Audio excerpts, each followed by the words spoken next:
Está bien, gracias, Sheila. Por nada.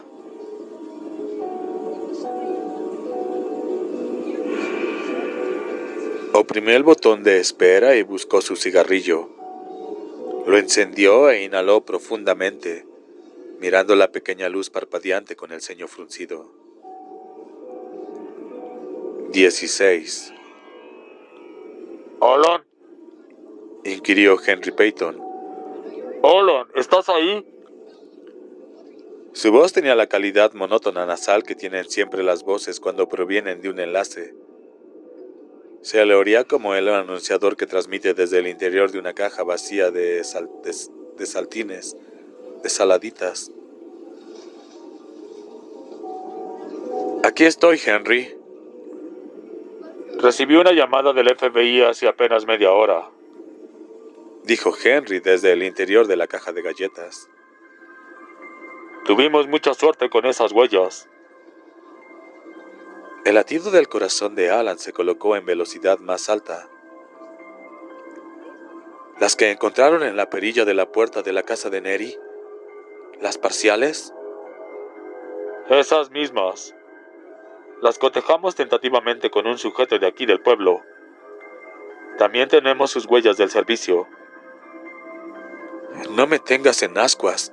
¿Quién es? El nombre del individuo es Hugh Albert Priest. ¿Hugh Priest? Exclamó Alan. No se habría sorprendido más si Peyton hubiese nombrado a J. Danforth Quayle. Hasta donde él sabía, los dos hombres habían conocido a Neri Cobb igualmente bien. ¿Por qué mataría a Hugh Priest al perro de Neri? ¿O rompería las ventanas de Wilma Jersey, dado el caso?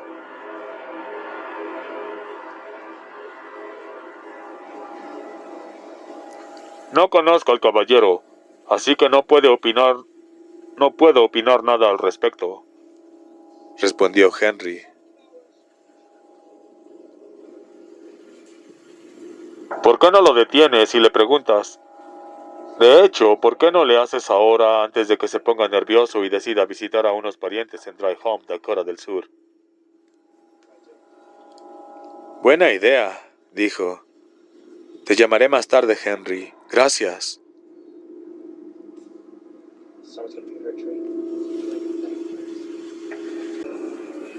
Tenme al corriente, colega.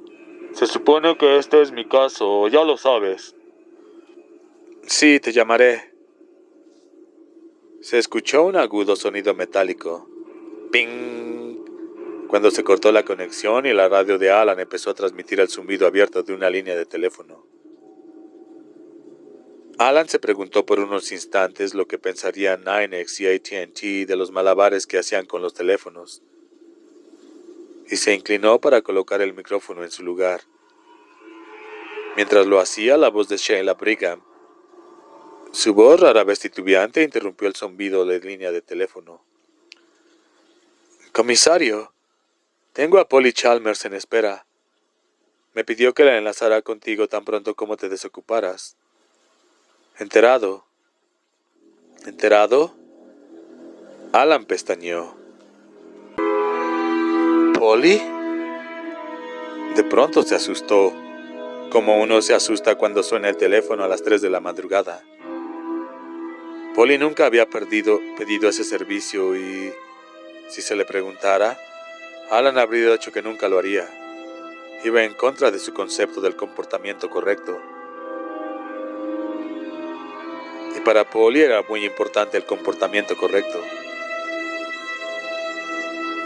¿Qué pasa, Sheila? ¿Te dijo algo? ¿Fuera? No, comisario. ¡Fuera! No, por supuesto que no. Eso también lo sabía. Polly nunca hacía públicos sus asuntos. El hecho de que le preguntara siquiera demostraba lo sorprendido que estaba. ¿Comisario? Enlázame, Sheila. Fuera. Enterado, comisario. Bing. Alan permaneció de pie bajo el sol, el corazón latiendo demasiado fuerte y demasiado rápido. No le gustaba esto. Se escuchó de nuevo el sonido, ¡ping!, seguido por la voz de Sheila distante, casi perdida. Adelante, Polly, ya debes estar conectada.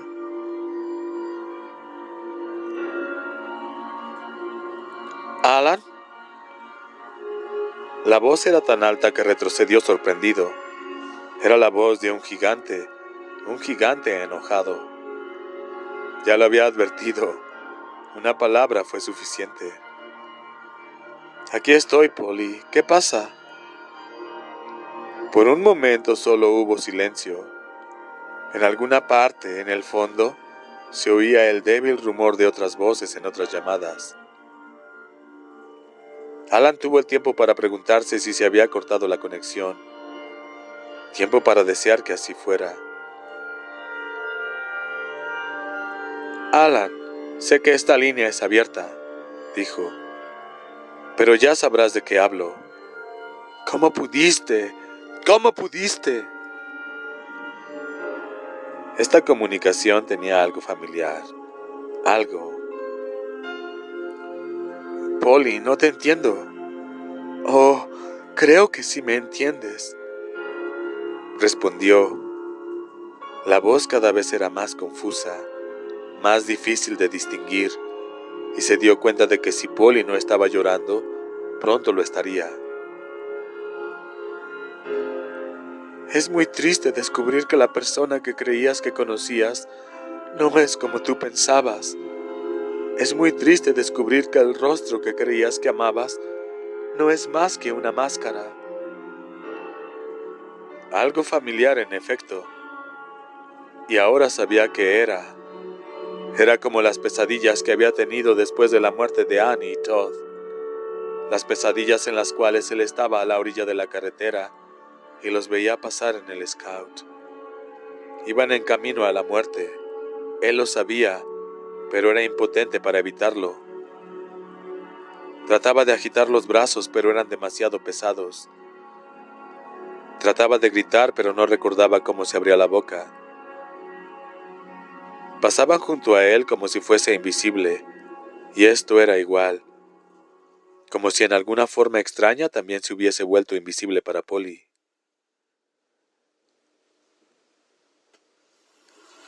Annie. Se dio cuenta con horror del nombre que había dicho y empezó de nuevo. Polly. No sé de qué estás hablando, Polly, pero... Sí lo sabes, le gritó de pronto. No tiene caso que lo niegues. ¿Por qué pudiste esperar a que yo te dijera? ¿Por qué no pudiste esperar a que yo te lo dijera, Alan? Y si no podías esperar, ¿por qué no me preguntaste? ¿Por qué tuviste que actuar a mis espaldas? ¿Cómo pudiste actuar a mis espaldas? Alan cerró los ojos en un esfuerzo por controlar sus pensamientos veloces y confusos, pero no tuvo éxito. En cambio le llegó una imagen horrible. Mike Horton del Journal Register de Norway, inclinado sobre el explorador Birkat del periódico, tomando notas frenético en su taquigrafía universal.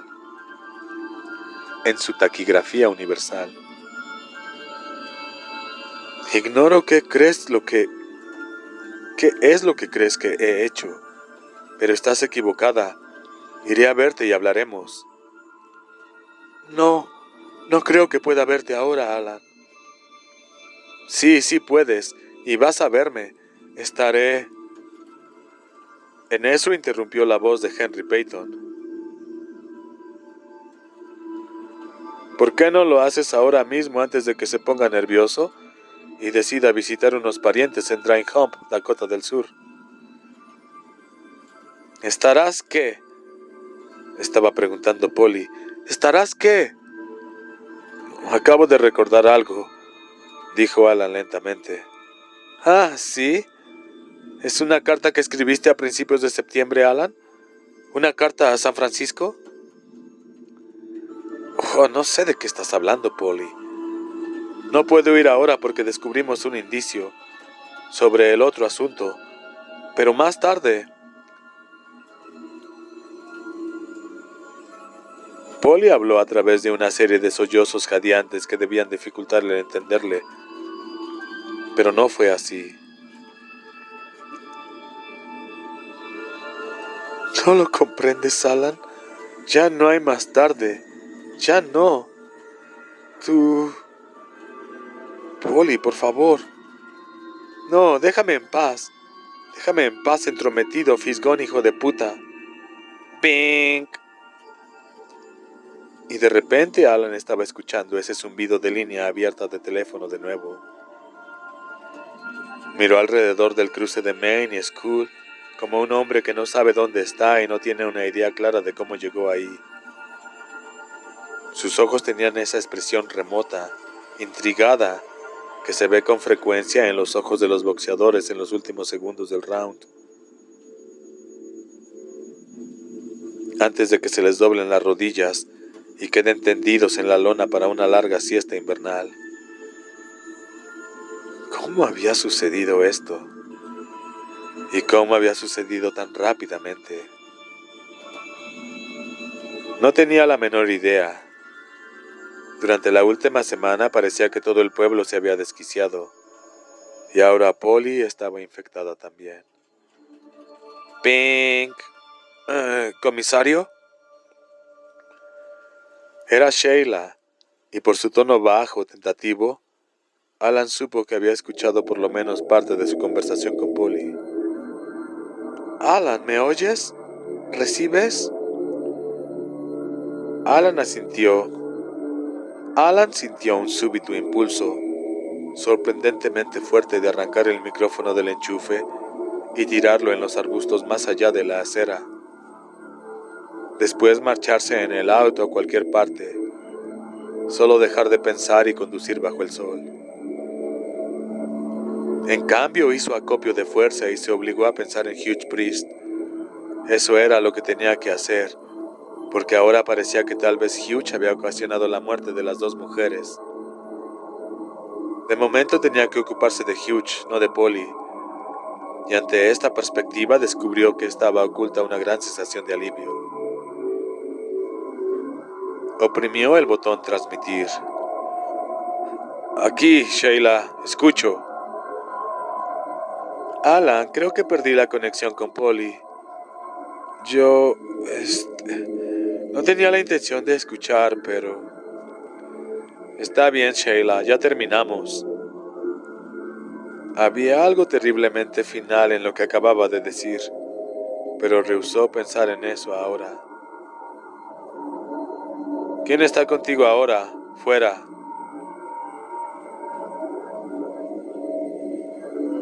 John está de guardia, dijo Sheila, obviamente aliviada por el giro de la conversación. Claude está de patrullaje cerca de Castle View, según su último reporte. Bien. El rostro de Polly, cubierto con un enojo extraño, trató de nadar a la superficie de su mente. Lo obligó a hundirse de nuevo y se concentró en Hugh Priest. Pero por un segundo terrible no pudo ver ningún rostro, solo un vacío espantoso. ¿Alan? ¿Me oyes? ¡Fuera! Sí, claro. Llama a Claude y dile que vaya a la casa de Hugh Priest cerca del final del camino de Castle Hill. Él sabrá dónde es. Me imagino que Hugh está en el trabajo, pero si por casualidad tomó el día libre, quiero que Claude lo detenga y lo lleve a la oficina para interrogarlo. ¿Enterada? ¿Enterada, Alan?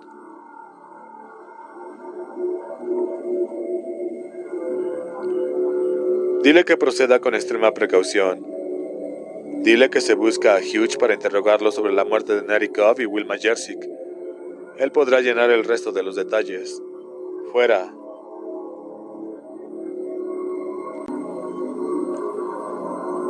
Mientras se enganchaba el micrófono, se sentía como si lo hubiese estado sosteniendo 4 años por lo menos. Pensó, si le hubieras dicho a Polly lo que acabas de transmitirle a Sheila, es posible que fuese un poco menos desagradable la situación que tienes en las manos. O tal vez no. ¿Cómo podía decir una cosa así cuando no sabía cuál era la situación? Polly lo había acusado de entrometerse, de fisgar. Eso cubría una gran extensión de territorio y no aparecía en el mapa. Además, había otro detalle. Parte de su trabajo consistía en decirle al despachador que emitiera una orden de detención.